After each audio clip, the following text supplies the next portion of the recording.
মানিমুনি আমি সকলোৱে চিনি পাওঁ নহয় জানো কিন্তু মানিমুনিৰ ঔষধি গুণৰ বিষয়ে আপুনি জানিলে আচৰিত হ'ব মানিমুনিয়ে আমাৰ হজম শক্তি বৃদ্ধি কৰে মানিমুনিয়ে পেটৰ বিষ ভাল কৰে মানিমুনি নিয়মিত খালে গেছৰ সমস্যা নোহোৱা হয় যিসকলৰ সঘনাই পেটৰ অসুখ হৈ থাকে তেওঁলোকে মানিমুনি খাবলৈ আৰম্ভ কৰক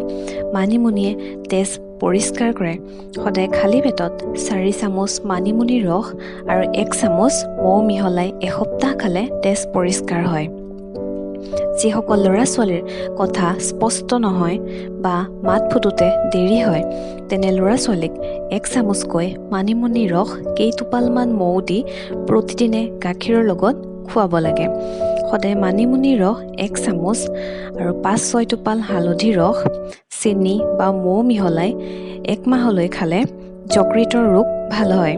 সেয়ে মানিমুনি নিয়মিত খোৱাৰ অভ্যাস কৰক মানিমুনিৰ ৰসৰ লগত মৌ মিহলাই খালে স্মৃতি শক্তি বৃদ্ধি হয়